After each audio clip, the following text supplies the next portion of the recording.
Hi everyone! It's been a long time. And parang ilang months din akong no, 2 months. 2 months akong hindi nakapag-upload. And it's been a busy months sa work. And in the past few months, medyo hindi ko kaya mag-video kasi I have stopped my hormone as I shared to you guys months ago. So, I have stopped my hormones for almost a quarter a year of a year. So, 3 months. Bakit?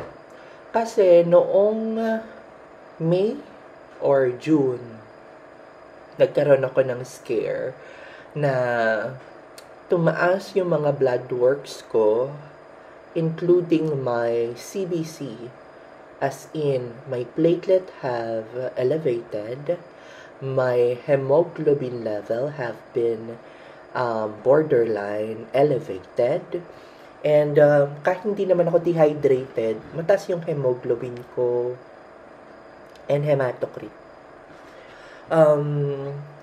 And also, nagkaroon nga ako ng mga rashes or petechiae. During that time, I was injecting, ano nga yun? Penokinon. Yeah. Budget lang tayo noon. Kasi nga, wala tayo masyadong budget for yung mga mamahaling injectables that time. And also, parang nakita ko effective naman yung Penokinon sa akin because I was self-medicating. It's a sad truth here sa amin. Lalo na dito sa province namin because because I am a nurse and I am an advocate of health. Alam ko, for sure, na kailangan magpa-endocrinologist tayo.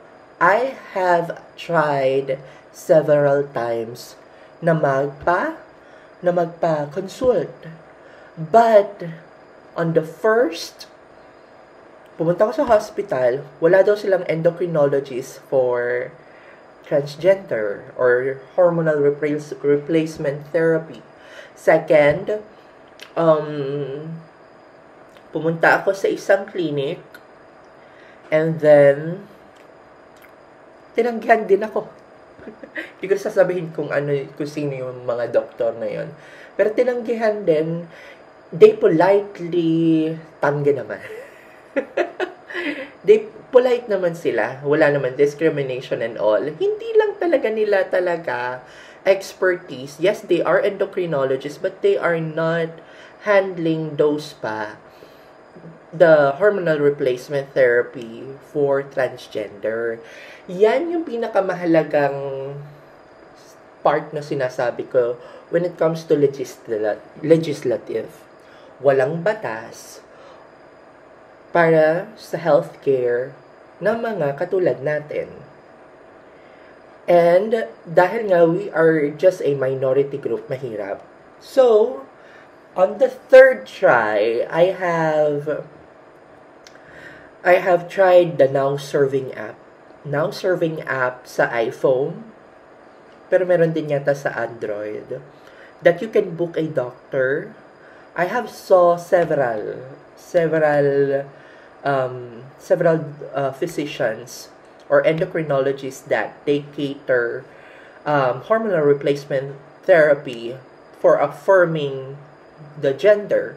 Like, for ours is transgender woman. And tama nga ako. Wala ako nakita sa route ng Batangas. Kasi taga Batangas ako. And nakakita pa ako Manila.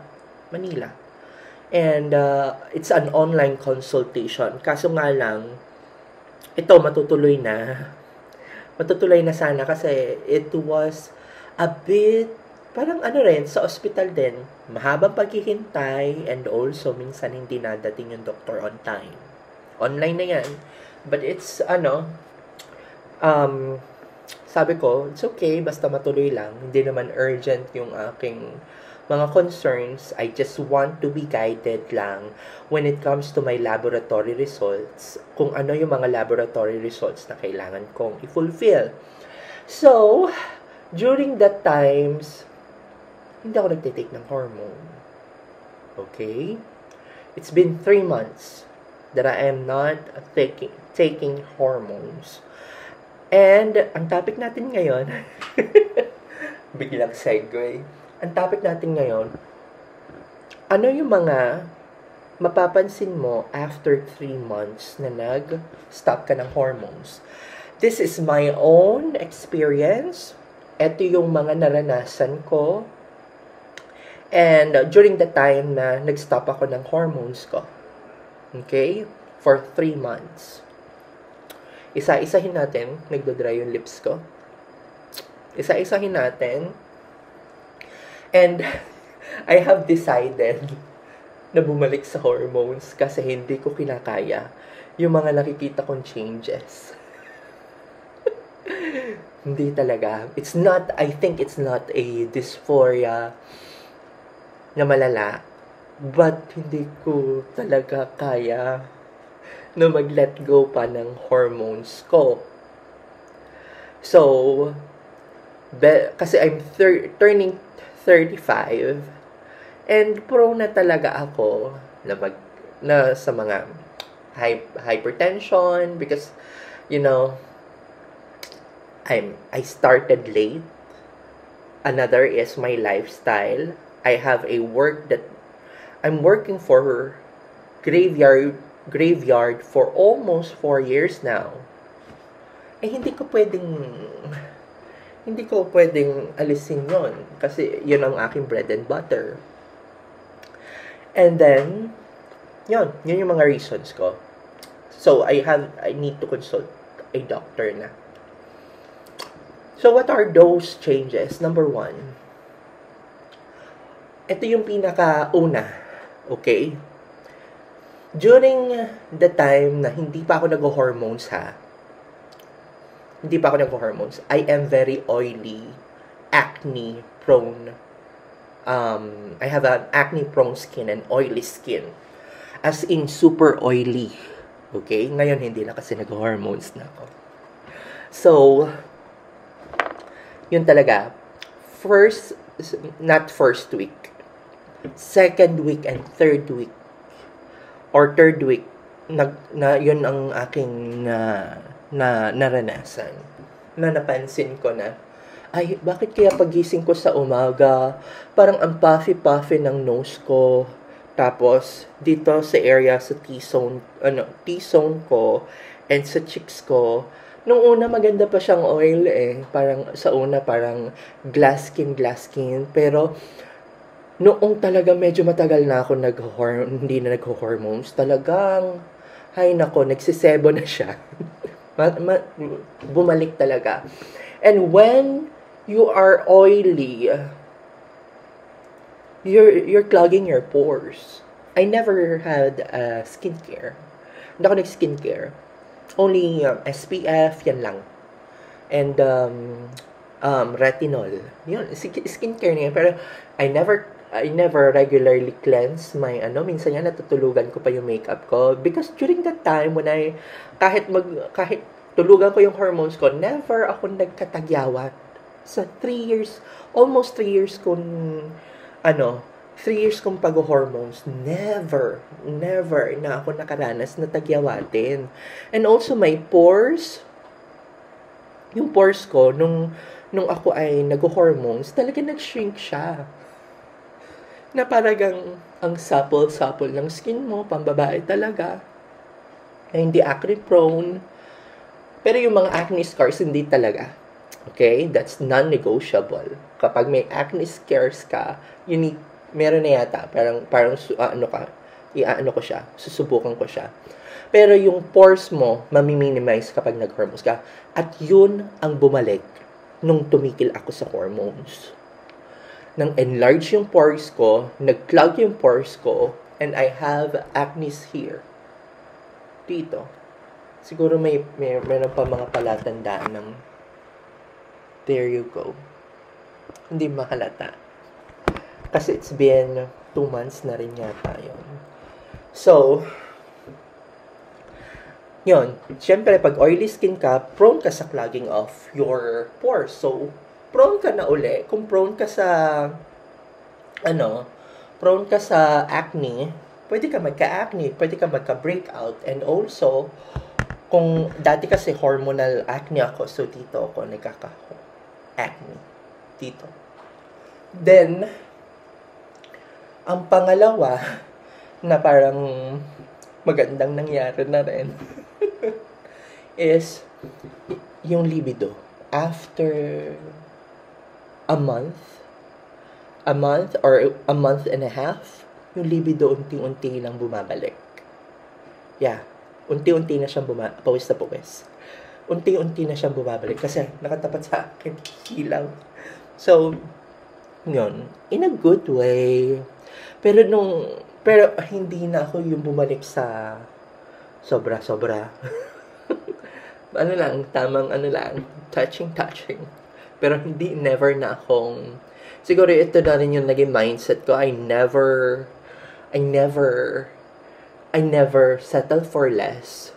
And I never go down doon sa level ko noon. Because I was chasing a lot.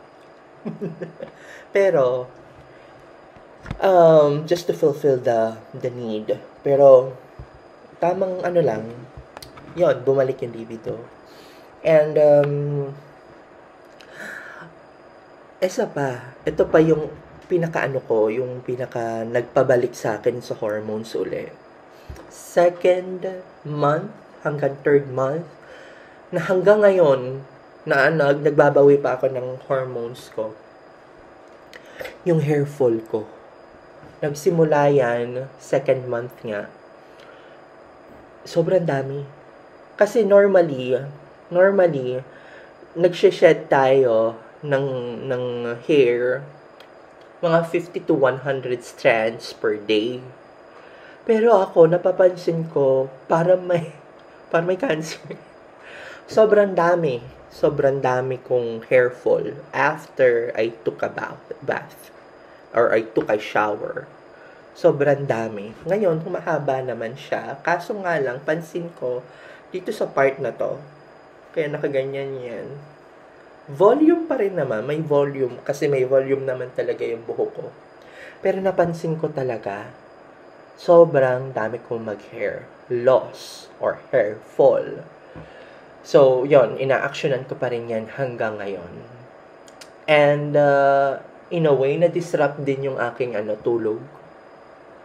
Yes, graveyard shift ako, pero that time, na nag-hormones naman ako, nakakatulog naman ako ng 8 hours. Pero ngayon, nung tinigil ko siya, mas nahirapan ako matulog. Like, nakakatulog lang ako 3 to 4 hours a day. So, yun pa yung, na hanggang ngayon, nararanasan ko pa rin. So, I need to consult talaga endocrinologist kasi disrupted talaga yung aking sleep pattern. Ginawa ko na, kahit hindi naman to yung ng kurtina ko, ilagyan ko talaga ng kurtina yung mga that's my bed. Yan. Nilagyan ko ng mga kurtina just to darken the environment dito sa room ko para maging conducive siya sa sleeping. Kaso yun, wala pa rin. 3 to 4 hours pa rin akong And, yun, nafe-feel ko mas tumakaw ako. And, nag-elevate yung aking blood pressure. I think it's not the hormone, but I think it's the lifestyle that I have. Itong nangyayari sa akin, pwedeng hindi mangyari sa inyo kung tumigil kayo ng hormones. Pero ito yung nangyayari sa akin. Oily skin, nag-breakout ako. Another is yung glow. Yung glow.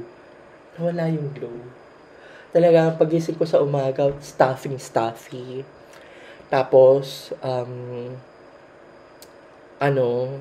stuffy, tapos pakiramdam mo, paga ka. Pakiramdam mo, yung doon na lang sa balikat mo, parang masculine.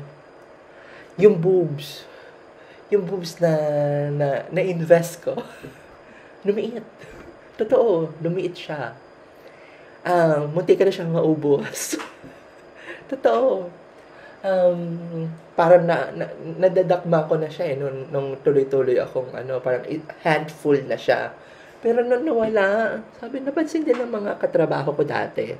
Because I resigned na rin dun sa trabaho ko as a dialysis nurse. Napansin, parang day na nawawala yung boobs mo. Or lumiliit na yung boobs mo. Yun yung mga naranasan ko. So, yun. Pwedeng mangyari yun sa inyo. Pwedeng hindi. Pwedeng may mas mangyari pa na iba pang mga simptomas pag nag-decide ka mag-stop. Lalo na siguro pag tinuloy-tuloy ko. And the hair. Yan. And the hair. Hanggang ngayon. Tira mo. Because parang 2 months or a month pa lang akong nagbabalik sa pag-hormones. Grabing tumubo yung bikote. Ko. Yun, that's it. Hindi ko na pakakahabaan itong video na to. But, if your health is jeopardized na because of you just need to consult and to be guided. Pero alam naman natin na pagtitake nga ng hormones is a high risk. So, I am thinking, sobra kong pinag-iisipan na siguro, kasi hindi pa talaga ako decided